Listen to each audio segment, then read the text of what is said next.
Hello and welcome to a new video from the Dutch Online Academy. In this video, we are going to talk about the little word er. If you would like to practice with this word, or if you would like to know more about Dutch grammar in general, take a look at our website, thedutchonlineacademy.com.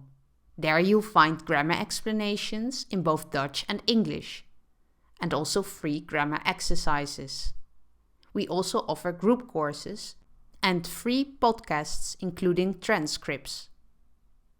Now let's focus on this little word er. You've probably seen er around because this little word is everywhere in Dutch language. But did you know that there are 5 reasons to use er? Today we're going to focus on one type of er, and don't worry, this video is only going to take a couple of minutes. We are going to focus on er plus number today. Maybe you are already familiar with this, maybe not, but let's just first look at an example and it will soon be clear what er plus number means. Ik heb 3 honden. This is our example sentence. Ik heb 3 honden. I have 3 dogs. Let's say that you want to say this, but you want to leave out the word honden.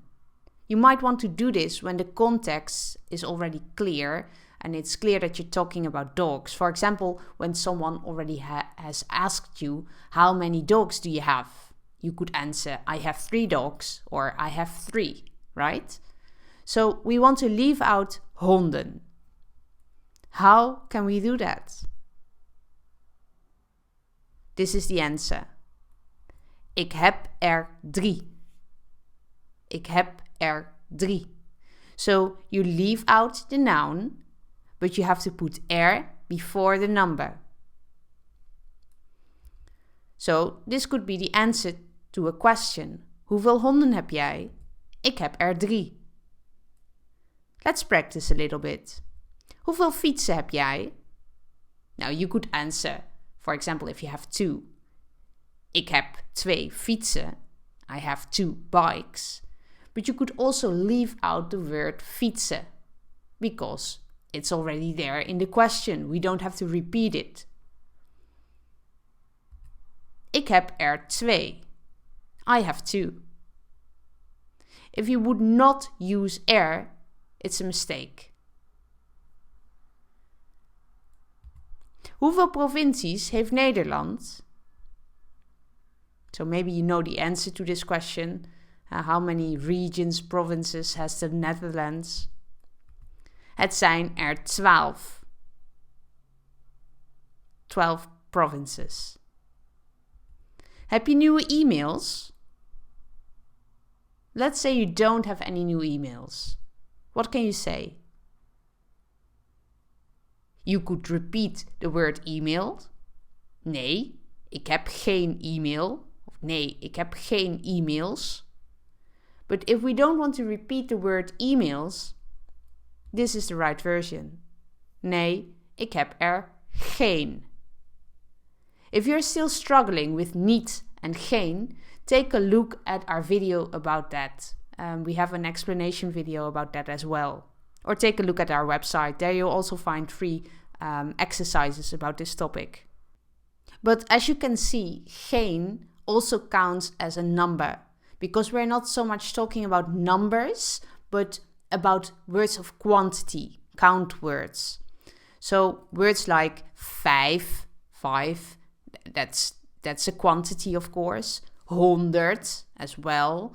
So these are kind of obvious, you know.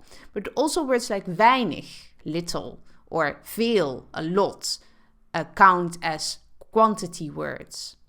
So to answer the question, heb je nieuwe e-mails? We could say, nee, ik heb er geen. No, I have none. Or nee, of ja, ik heb er 5. Yes, I have 5. Or ja, ik heb er 100. Ja, ik heb er veel. I have a lot. It's not only real numbers, but also words like veel and weinig, or een paar, a few. These also can be combined with er of quantity. So We'll end with a few examples. Ik heb een paar vragen. I have a few questions. Ik heb er een paar. I have a few. Ik heb 6 zussen. I have 6 sisters. Ik heb er 6. I have 6. Zij heeft vandaag 2 kopjes koffie besteld. She has ordered 2 cups of coffee today. And here we see something new. Zij heeft er vandaag 2 besteld. As you can see, vandaag now is in between er and 2. So when you have another element, for example an element of time or a place, it stands between er and a number. We also see that in our last sentence. We hebben hier geen vos gezien. We haven't seen a fox here. And here stands in between er and geen in the sentence with er. So we haven't seen one here. Okay, so be aware that there can be words that stand in between er and the quantity, the word of quantity. Usually adverbs of time, manner, or place. In the description below this video, you'll find more info about this. Okay, so this has been our video about er, and as you know, there are 5 reasons to use er, and we've only covered 1 in this video. If you would like to know more, check out our website, thedutchonlineacademy.com. If you've liked this video, then give us a thumbs up, and don't forget to subscribe to this channel if you would like to stay up to date. Okay, so this has been the video for today. I hope to see you next time. And for now, bye bye, or as we say in Dutch, doei doei!